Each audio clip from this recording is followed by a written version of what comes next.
Bienvenue dans l'épisode 14 de la rénovation de notre maison. Dans cette vidéo, on va balayer les étapes de la préparation des murs pour la peinture enfin. Il y a le ponçage, le nettoyage, la sous-couche, l'enduit de lissage, les joints et on va même s'occuper de la poutre en bois dans le salon. On n'avait jamais fait tout ça auparavant, donc il faut se dire qu'on a appris plein de trucs. On a aussi fait quelques erreurs. Du coup, dans cette vidéo, j'essaie de vous donner des conseils et aussi les outils qu'on a utilisés. Disclaimer, ce sont bien des conseils de débutants adressés à des débutants. Et à la fin de la vidéo, on retourne dehors avec l'abri de jardin, donc restez jusqu'au bout et bonne vidéo. Les bandes sont finies, donc on va pouvoir commencer à poncer. Il y a tous les interrupteurs. Il y a les arrivées de lumière, les spots pour là où il y aura des spots. Ici, on a les niches dans la chambre où il y a une tête de lit qui a été faite en placo. Pour poncer les murs, on a eu recours à une girafe avec son aspirateur et à des palets de ponçage pour poncer à la main. Ces outils, on les équipe avec du papier à poncer de grain minimum 180. Le grain du papier, c'est à adapter en fonction de la qualité du travail qui a été fait auparavant par le plaquiste. Nous, c'est un professionnel qui l'a fait et qui l'a vraiment bien fait, donc il n'y a pas beaucoup d'aspérité sur les bandes. Un grain de 180, ça suffit largement. Dans chaque pièce, on commence par poncer avec la girafe les murs, puis ensuite à la main avec les palets de ponçage, on fait tout ce qui n'a pas pu être fait avec la girafe. Donc les contours de portes, les contours des fenêtres, les angles entre les murs et les plafonds, autour des interrupteurs. Et ensuite on fait aussi le plafond avec la girafe.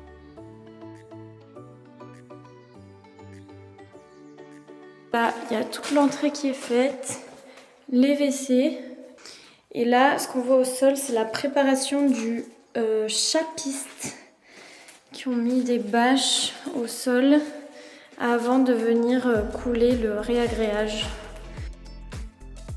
La girafe, elle est un peu dure à prendre en main au début parce que c'est lourd quand même comme équipement. Mais une fois qu'on a réussi à la prendre en main, c'est quand même hyper pratique parce que ça permet de faire les murs et le plafond assez rapidement sans se prendre de la poussière sur le visage parce que c'est directement aspiré par l'aspirateur. Et ce que je fais là sur les murs du coup avec la girafe, c'est que je passe d'abord sur les bords de la bande pour retirer les aspérités qu'il y a entre le placo brut et l'enduit. Ensuite, je passe sur la bande en elle-même, donc sur la partie blanche. Et il faut faire ça assez rapidement et doucement pour ne pas retirer trop de matière. Sinon on verrait la bande après et c'est pas ce qu'on veut. Et puis bon, pour les plafonds, je vous avoue que c'est beaucoup plus dur d'être aussi rigoureux que sur les murs parce que c'est beaucoup plus dur de tenir la girafe en hauteur et de regarder ce qu'on fait, ça casse un peu la nuque. Donc là globalement j'essaie juste de passer partout une fois et c'est déjà pas mal.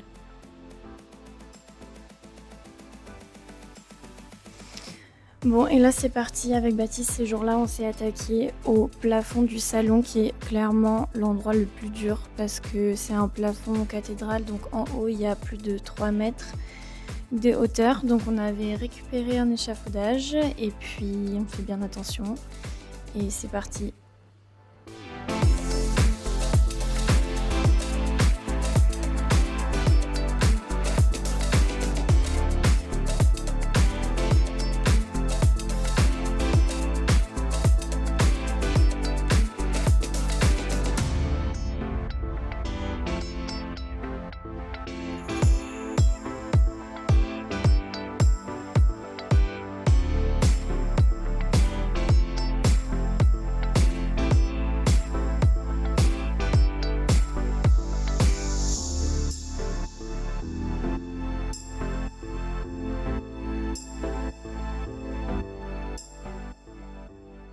Et voilà, j'ai rangé la girafe, tout est poncé dans le salon, mais aussi partout ailleurs, et même les plafonds. Et maintenant, il va falloir passer au nettoyage des murs avec un chiffon humide. En fait, le but, c'est que là, mettons, si je passe ma main là, j'ai du blanc sur ma main. Et ça, c'est ce que je veux plus avoir. Parce que quand on va peindre, on peut pas peindre sur de la poussière, parce que la peinture, elle va pas adhérer à la poussière.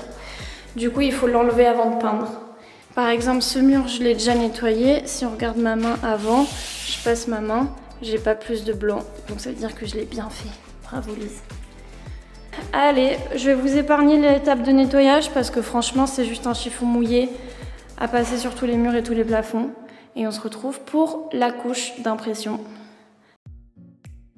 J'ai pas filmé le nettoyage comme prévu, mais globalement pour donner les conseils suite à cette tâche-là, j'utilise un balai de serpillière pour pouvoir nettoyer facilement et rapidement les murs et plafonds. J'essore bien le microfibre avant de l'appliquer sur le mur et je passe 2 fois partout. Bon, maintenant passons à la sous-couche ou couche d'impression. Il faut pas la prendre à la légère, elle est super importante sur du placo neuf comme ça. C'est la couche la plus dure à appliquer parce que le placo boit beaucoup la sous-couche, donc c'est important et long d'en mettre bien partout. Il faut faire attention à bien étaler la peinture, pas laisser de surépaisseur parce que ça peut se voir par la suite d'avoir des petites surépaisseurs qui, pas de panique, peuvent se poncer après séchage de la sous-couche. Au niveau de la technique, on commence par les angles et les coins des murs avec un pinceau. Je conseille un pinceau conique et non un pinceau plat parce que c'est plus simple d'en mettre bien partout dans le coin et de faire moins de traces. Quand on peint comme ça tous les jours, une bonne technique c'est de mettre ses pinceaux et ses rouleaux dans des sacs de congélation bien fermés hermétiquement pour éviter d'avoir à les nettoyer tous les jours et que la peinture se conserve bien et ne sèche pas.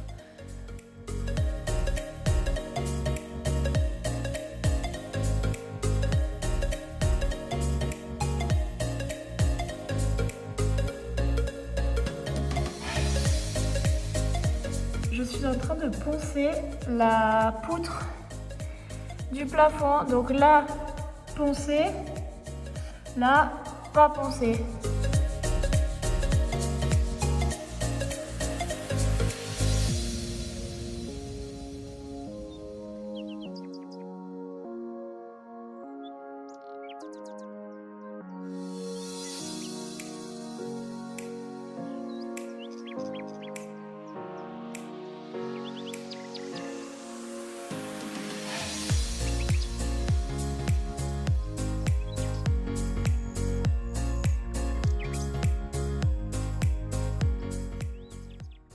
Et les scotch qu'on met sur un mur déjà peint, par exemple sur un mur où il y a déjà la sous-couche pour faire des joints ou des murs de couleurs différentes, il faut vraiment prendre de la qualité pour pas arracher la peinture quand on enlève le scotch. Donc ne surtout pas prendre les premiers prix, même si on voit des scotch à 1 € le rouleau, en général c'est bourbier.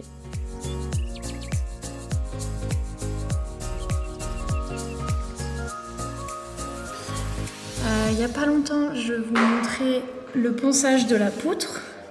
Là, entre-temps, on a fait la sous-couche du plafond.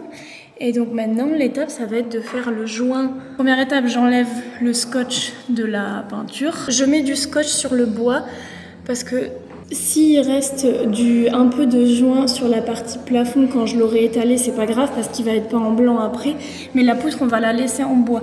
Du coup, il faut mettre du scotch sur le bois pour éviter qu'il y ait des bavures sur le bois et que ça se voit. Ensuite, j'ai mon joint acrylique, parce que c'est un joint acrylique qu'il faut parce qu'il faut qu'on puisse le peindre. Un joint silicone, ça va être super moche si on le peint. Voilà, là j'ai mon surplus parce que j'ai pas réussi à arrêter le truc au bon moment. Hop, je le passe sur mon petit scotch là, hyper pratique. Voilà, bon là j'ai mis le truc comme ça fait pas ouf. Je vais lisser avec mon doigt. Hop, eau savonneuse.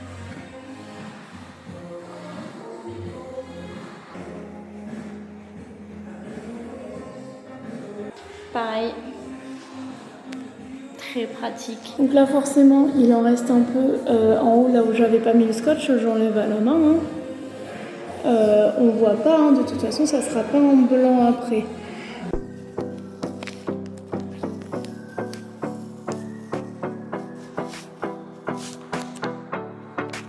Pour ceux qui se demandent, on a choisi la peinture de la gamme Nae de Unicalo. On a pris la Nae Impress pour la sous-couche, la velours pour les murs et la mat pour les plafonds. On a pris la eau de lac pour la salle de bain et la teinte c'est le blanc intense du nuancier Nae. On a choisi la gamme Nae parce que parmi les peintures bonnes pour l'environnement et la santé, c'est une des meilleures qu'on a pu trouver. Il y a une concentration très faible de composés organiques volatiles, il n'y a pas de solvant ajouté et les liants sont biosourcés au lieu d'être issus de l'industrie du pétrole. Pour notre santé et pour l'environnement, on a choisi cette peinture-là. Pour l'instant, on en est très content. Donc hier, la sous-couche de la chambre a été réalisée et entre la sous-couche et la première couche de peinture, il faut venir inspecter les murs et les accros qu'il peut y avoir. Par exemple, celui-ci ou ici, très gros accros. Il faut faire un enduit de lissage dessus avant de passer à la première couche de peinture. Nous, on a pris un enduit de lissage prêt à l'emploi. C'est plus cher, mais au moins on s'embête pas. Et il y a une technique apparemment qui est faite de mettre du colorant dans l'enduit pour que en fait, tu saches où est-ce que tu as rebouché le truc pour que le lendemain tu viennes poncer pile à cet endroit-là. Bon, nous on n'a pas de colorant. Mais du coup, ce que je fais, je pense que c'est ok, c'est que je mets un coup de crayon papier pour entourer où est-ce que je dois passer.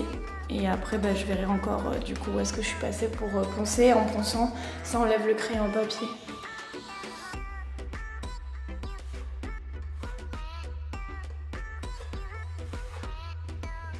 Et voilà, donc après l'enduit, on attend qu'il sèche 24 heures, on ponce où est-ce qu'on a enduit et on pourra ensuite peindre les 2 couches de finition de peinture que je vais pas forcément montrer dans la vidéo parce que blanc sur blanc c'est pas super intéressant.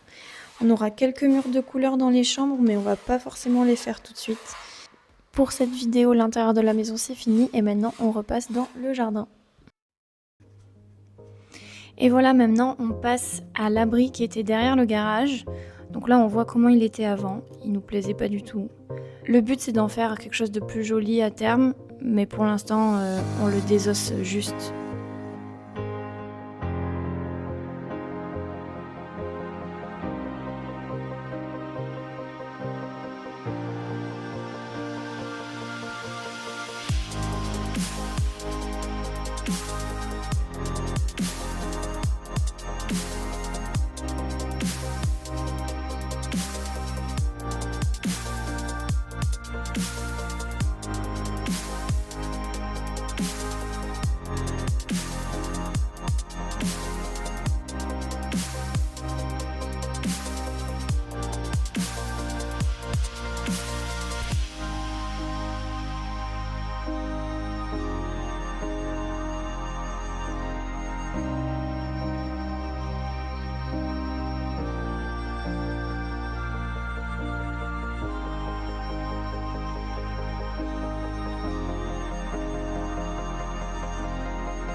Bon, je vous avoue que la hache découverte derrière ce truc fait un peu flipper. Mais à part ça, ça avance bien.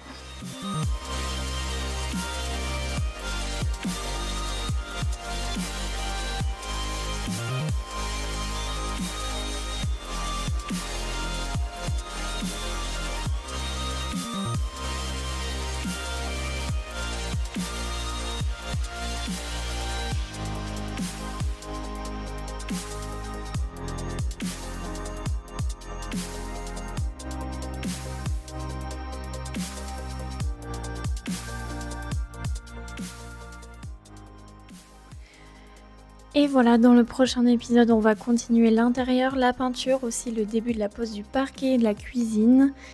Prochainement, on fera un focus aussi sur la serre de jardin qu'on a bientôt fini de monter. L'abri de jardin qu'on a vu dans cet épisode, il sera un peu rafraîchi par la suite, mais c'est pas notre priorité actuellement. Donc voilà, il y a plein de choses à venir. Restez connectés et à la prochaine.